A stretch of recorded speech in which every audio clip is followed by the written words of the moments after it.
welcome back to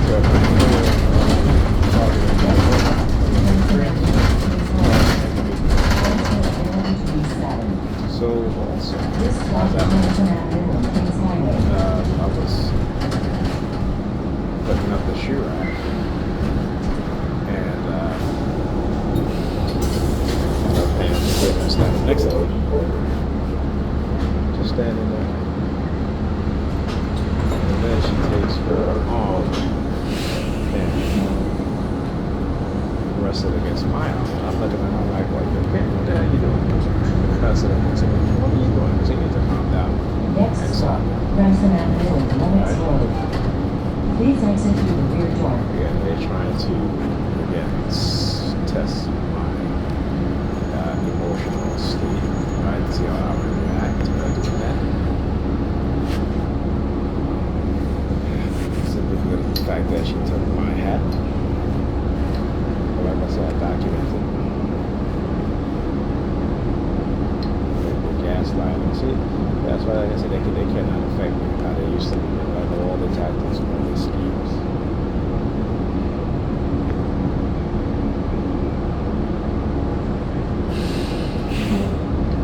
And after doing something like that, she would always do that, come and stand next to me, and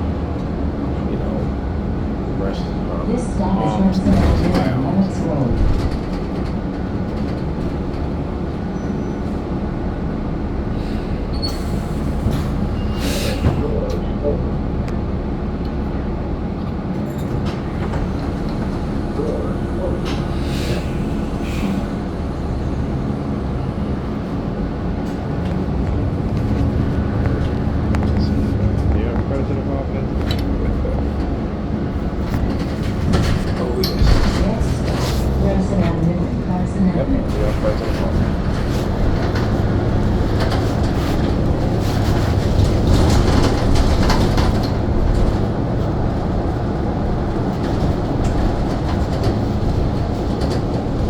This stop is Remsen Avenue and Clarkson Avenue.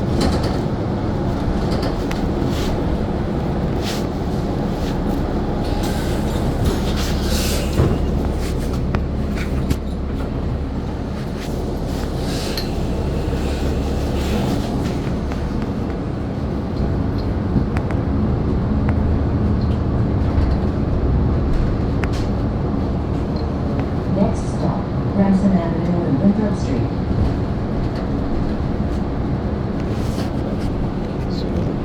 That's the perfect stuff, so it's very quick.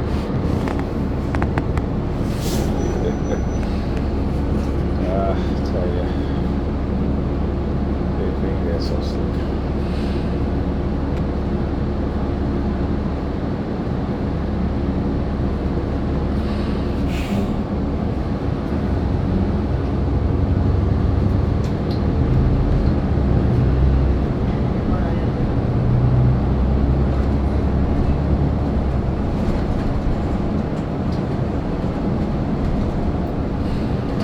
This stop is Remsen Avenue and Winthrop Street.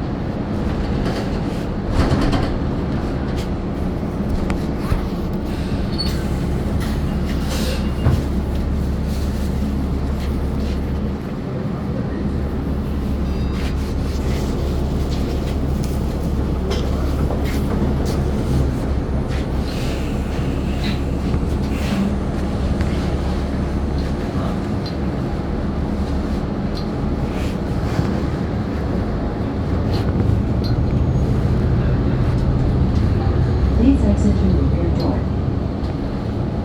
Next stop, Remsen Avenue and Rutland Road.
This stop is East New York Avenue South of Utica Avenue.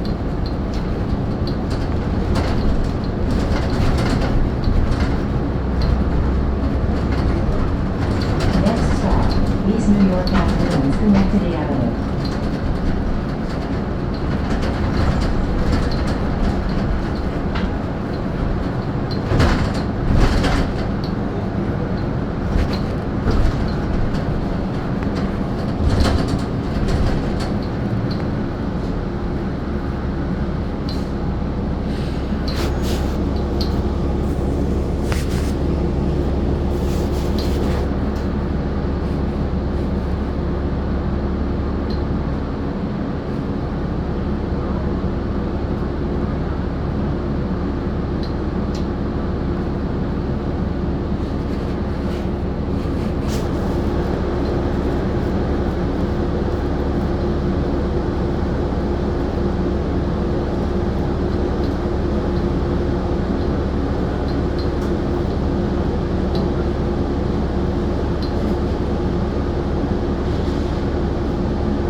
This stop is East New York Avenue and Schenectady Avenue.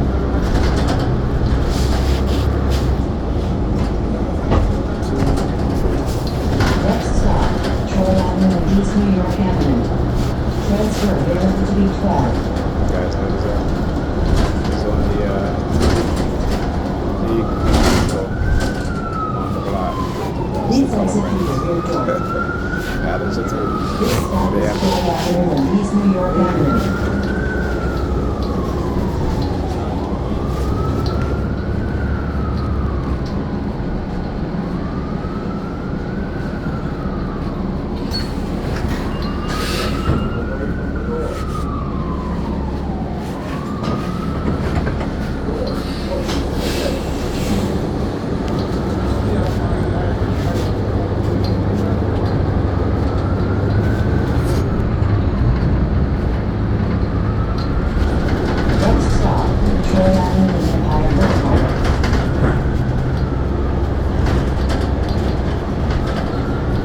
This stop is Troy Avenue and Empire Boulevard.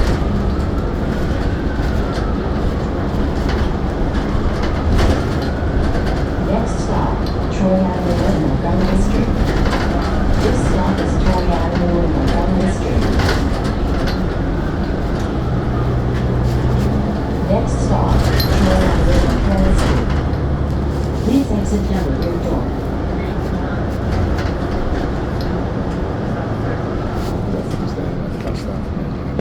This stop is Troy Avenue and Carroll Street. See that? Stalkers. Thank you. Have a good night. So as I call them stalkers, the New York Predator Department using their siren, they are stalking. They're waiting at the bus stop. Whoever's driving the vehicle, and then the bus approach, and then they drive off, right? You know what I'm saying? Because again, they're a bunch of cowards. And they know what they engage in is criminal. They are criminals, and they don't want no accountability. Right? It's just criminal stalking. It's funny how, like I said, these destructive cult members, because they have cult members that are infiltrated law enforcement, right? Predator law enforcement, because they are predators themselves, and you know, they engage in all kind of criminal activity. Covert warfare, covert psychological warfare, covert drugging, setups, frame-ups, stuff like that, right? To do what? Blackmail, exploit, to extort, right? To enslave. Look, 1, 2. Talk about the patterns of 3. Look across the street. All right, so you see, I'm proving it again, right? Patterns of 3.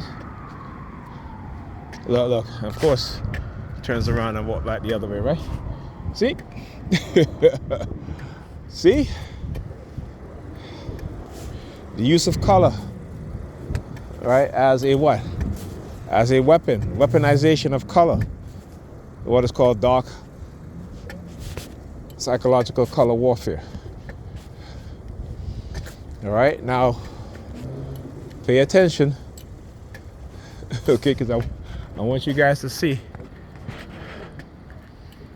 So for the past, what was it, month or so, every day it's been the color which stands out the most, right? Parked up on this block. A lot of vehicles.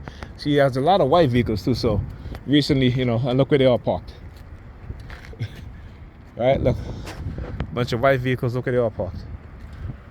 Really close to each other. I mean, it is what it is, right? Not to say that. See, in this instance, I'm not being attacked by the color white. They're not running the color white theme on me. Right? But they have been running the color red theme.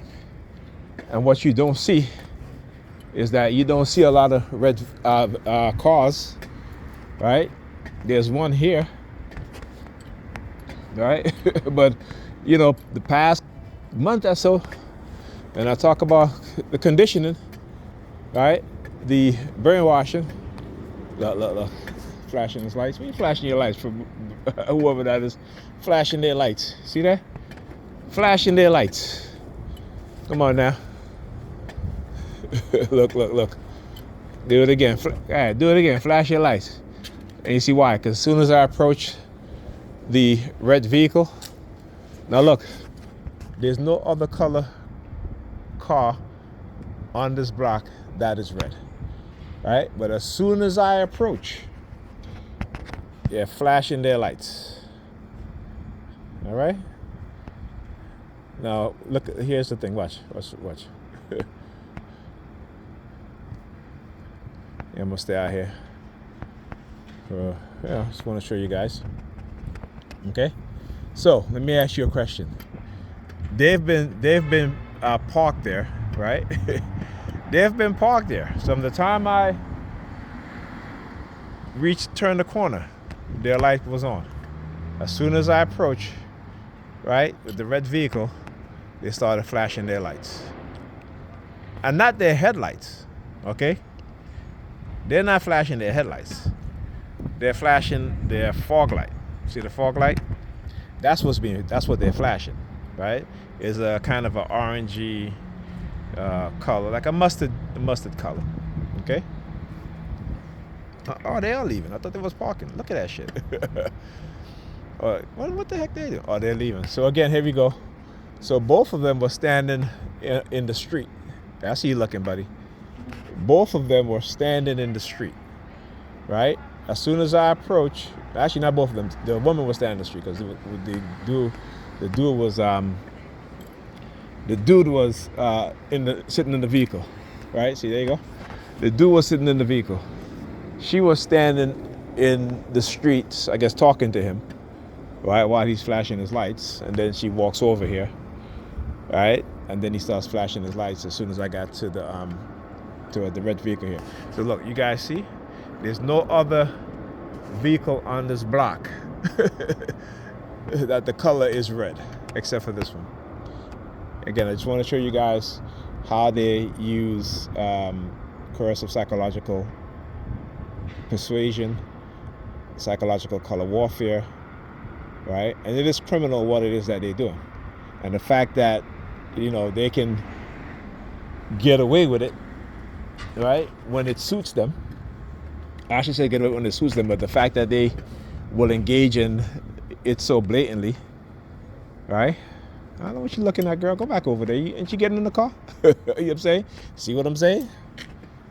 You go to the car. Go back in the damn car. Why are you coming over here looking over at me for?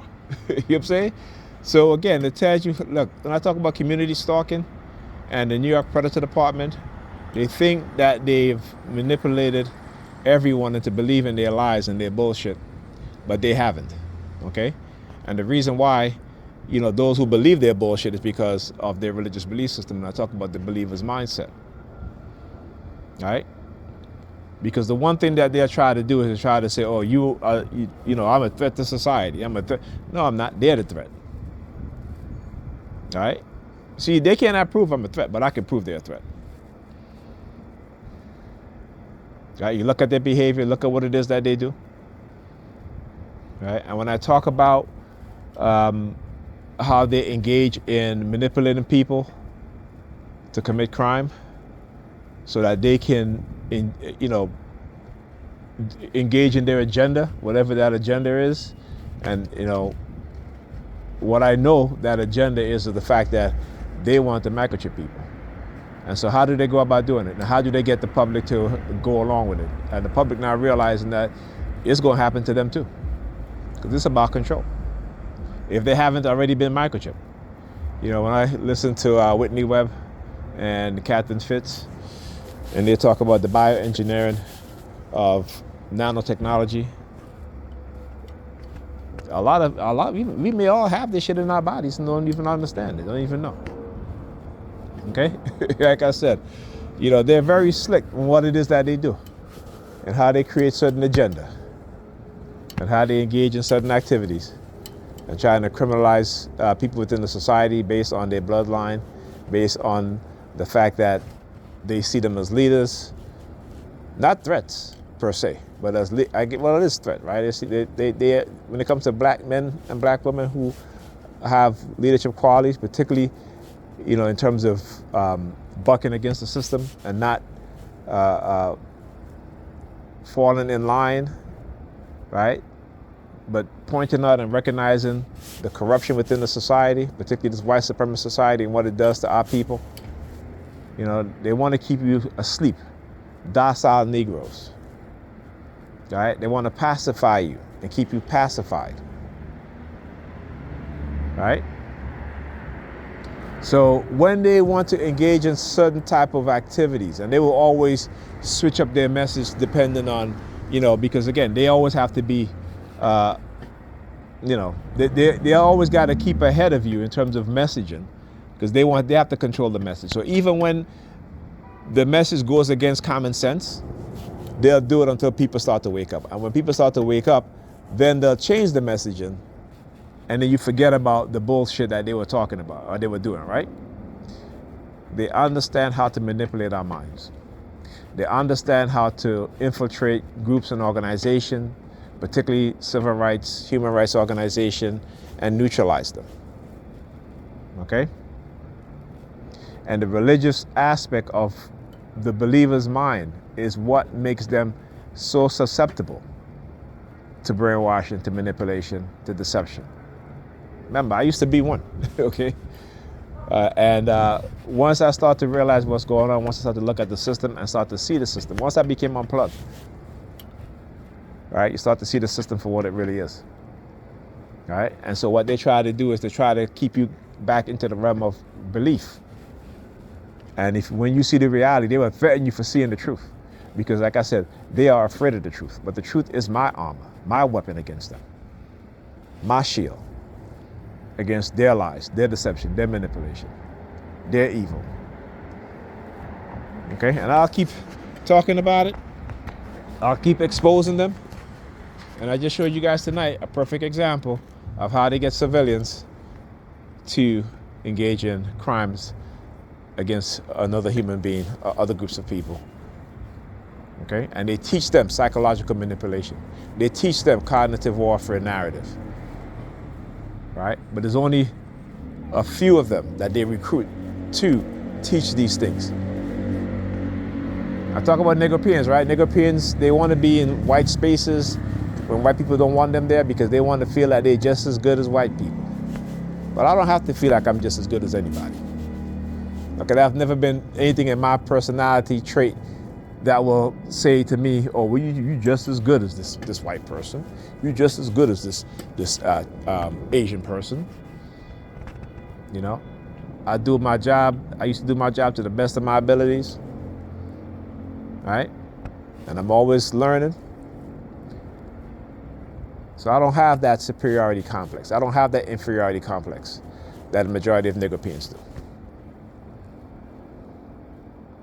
At the same time, police officers, will come and say, well, there's particularly the horrible shooter that happened with the young child, the young baby getting shot, right? But them motherfuckers will shoot a black woman to death, killing her child while she's holding her child in her arm. They will rip black babies from their mother's hands, right? Because I want you to understand what it is that they do. They're going to use that and say, okay, yes, it was horrible, but I guarantee you they had a part of it. They had a hand in it. I can guarantee you that. I talk about how they operate covertly and what it is that they do. Okay? But like I said, they can say all they want. But we've seen they attack mothers with children in their hands. We've seen that they bust into apartments based off of lie and point guns at children. But it's okay, right? That is okay. You know, we all say, well, you know, they shouldn't be pointing guns on children, and we don't get angry. But the community will get all angry and upset, and you have every right to be. But if you're going to get angry and upset about that, get angry and upset about the fucking predator cops that do the same thing. Get angry about that. Get angry about the fucking predator cops that beat pregnant black women, that kick them in their stomach, that shoots them in their stomach, and killing them and their unborn children. Get fucking angry about that too. Don't get me started, man. Anyhow, I'll talk to you guys in the next video.